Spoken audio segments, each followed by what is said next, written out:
Continue. Sorry, I just Yeah. wanted No. to bring that up. No, I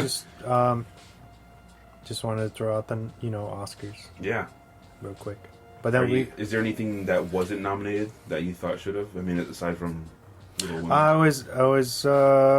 I feel like Midsummer got snubbed.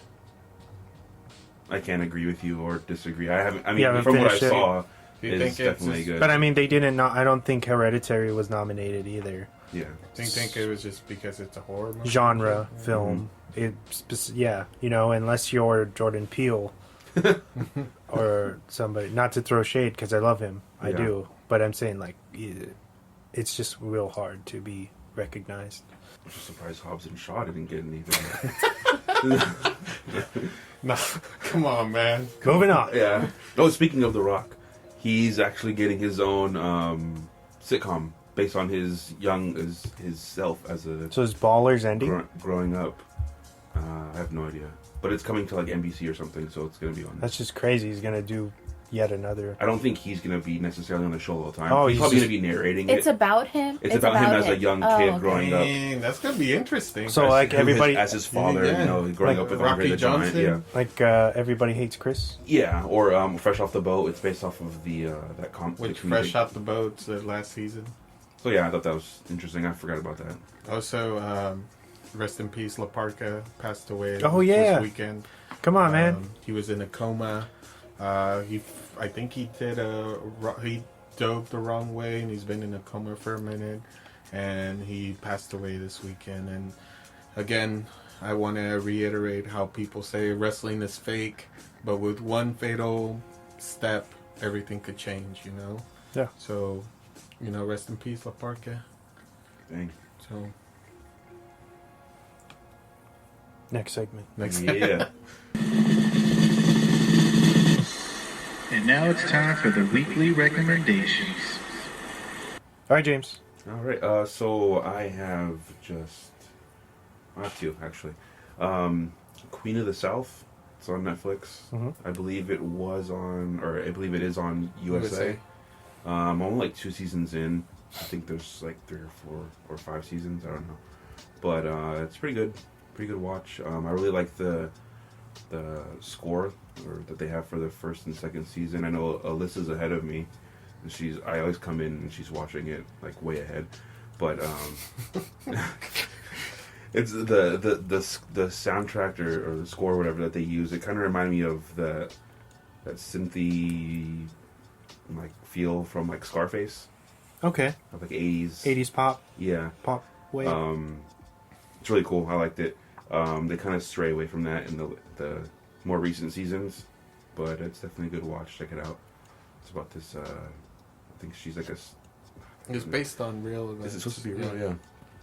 It's pretty cool. Watch it if you like like Narco and stuff like that. Definitely check this out. It's a little watered down because it's on USA, but it's pretty good. And then my next one is Lost in Space season 2. That's out already. Yeah, Yeah. it came out on Christmas Day, Christmas Eve, I think. Check that out. It's season 2 of the first season. So watch it. Pretty fun. If you like the first season, definitely check this one out. Nice. Just those two? Yeah, just those 2. All right. Diego. I have 2. I think they're both 90s. American Beauty, Mm-hmm. which it's playing on Epix, I believe. That's funny. I think that's the director of the movie that I'm about to react to. I love this movie, man. So much interesting dynamics. I remember watching this movie as a little kid and I didn't understand shit. But then it's like everything, like when you're younger, you really don't pay attention to everything until when you're older, you're like, oh my god, that's like this. You only grasp like 25% of the movie. Yeah, so you're just like, oh man, like this is so weird. I can't believe they got away with this and blah blah blah. But it's definitely a really good watch if you guys want to watch it. And it's a 99 release, so shout out. And also Sailor Moon, which is on Hulu, and I haven't watched that in a minute. So just rewatching all these episodes, even in English, it's super weird because I've been watching Saint Seiya on Netflix, and that's kind of weird because they cuss in there, and in Spanish, it's like the worst word is like demonios, but they literally say shit and fuck in the actual anime, and it's really cool. It's kind of cool. I mean, for a lot of people that grew up in the border towns that got the Dragon Ball Z and the Caballero del Zodiaco and Sailor Moon kind of thing, it's kind of interesting to get that English translated finally, because you kind of want to get both worlds in there. So yeah, go check it out. Sailor Moon streaming on Hulu. Nice. And American Beauty on Epix. Oh, you have Epics? Yeah, come on, bro. I don't have Epics. You want? Bro, I'll pass you the password. Bro. Let me know. Let me know, dog. I've never seen American Beauty. What? I've never seen it. Record. She's like, I refuse to support Kevin Spacey. Just kidding. I mean, he is anyway. He sucks. Yeah. He is a dick. Mina Savari's in that, right? Yeah. Yeah. She's a cutie. I like her. Emma. My turn. I will wreck The House of the Devil. If you guys ever seen that, 2009 came out 2009, but it's a horror movie based in the 80s, I believe, and it's kind of has that like 70s 80s horror film. Like it looks just like if it was shot in the 80s. Yeah. Like the filters. the and filter, it's all everything. like tattered looking. I was like, it's kind of like this, like yeah, it's a mid-90s. period piece Yeah. in the 80s. Yeah, it's like satanic cult type shit, but it's really good. It has like a 87 on Rotten, so it's underrated. I feel like not a lot of people talk about that. It was directed, written, I think, by that guy Ty West. Is that his name? Uh-huh. Yeah, he did Lots of stuff. lots of stuff. Yeah, actually, VHS, right? Good movie. Lots of stuff, guys. I'm drawing a blank right now. Anyways, yeah, go check Did you that do out. Pie? No, you didn't do Pie. right? Nah, no. Pie is Darren Aronofsky. Yeah. Ooh. Yeah, and then another horror movie, gorish movie, I guess I would say, The Nightingale. Oh, yeah. Oh, that Yeah. one's a really good one. It's a really hard watch, but it's fucking brutal. That but was it's done good. by Jennifer Kent, the Babadook. Yeah, it's so good. Really? It's a revenge period piece as well, It's fucking nuts. but it's set in like the 1800s.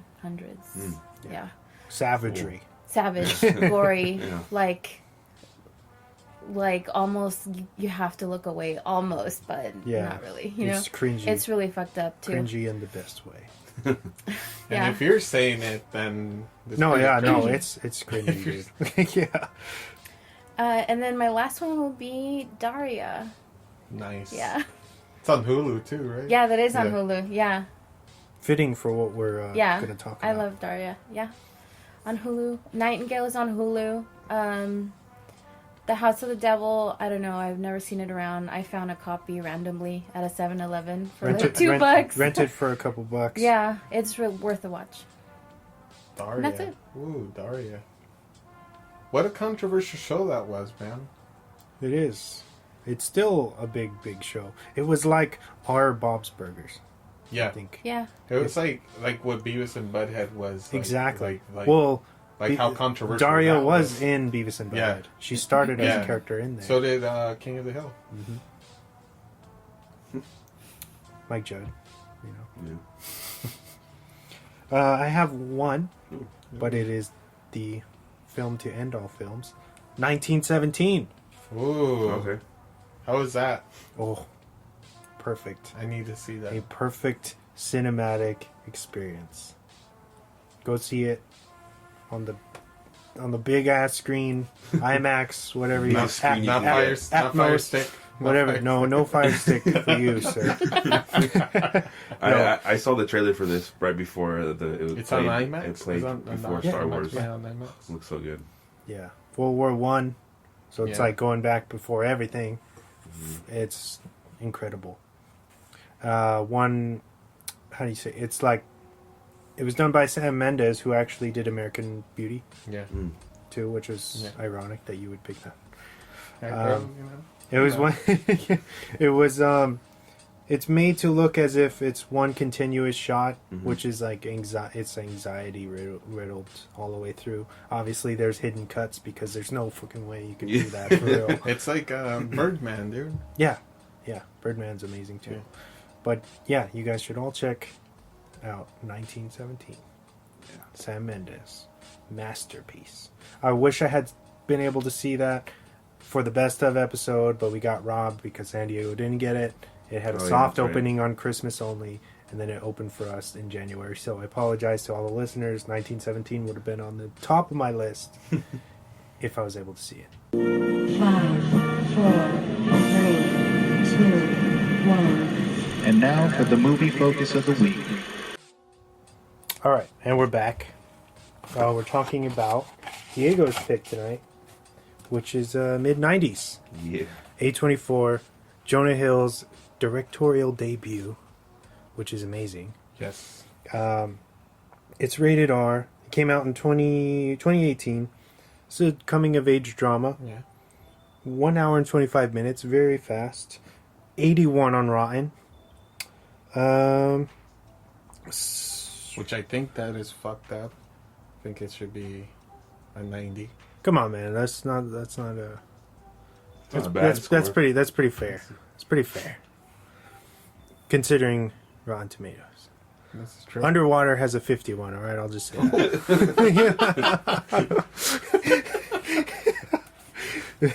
So, for the synopsis I wrote, the story follows Stevie, a 13-year-old struggling to find his identity in the mid-90s of Los Angeles. Nice. Starring Sonny Solchik, I think is how you pronounce it.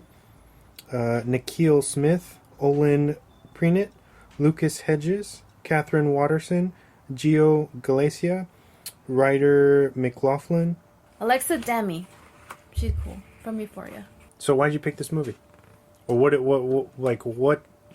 does it mean to you? I know you've just seen it recently after watching all those Larry Clark films. You know. I don't know what I was going through in December. I think I was depressed or something.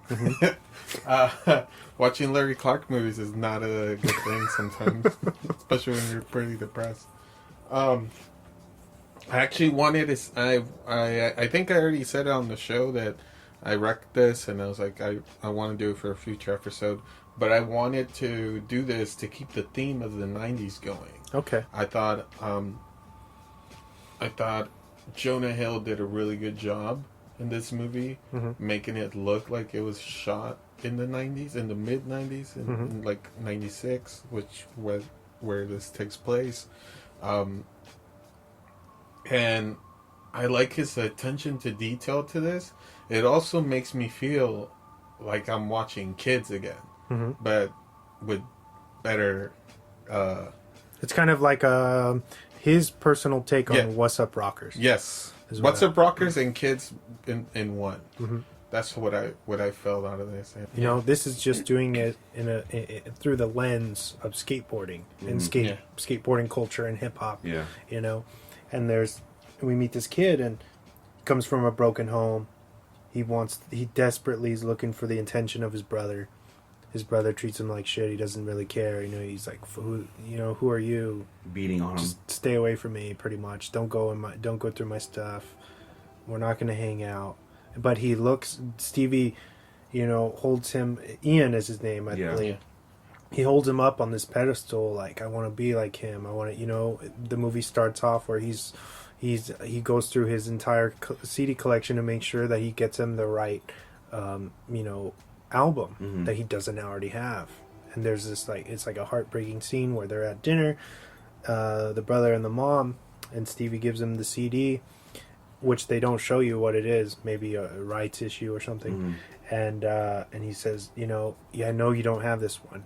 And Ian just opens it up and tosses it like it's nothing, you know. And that's kind of the jumping point for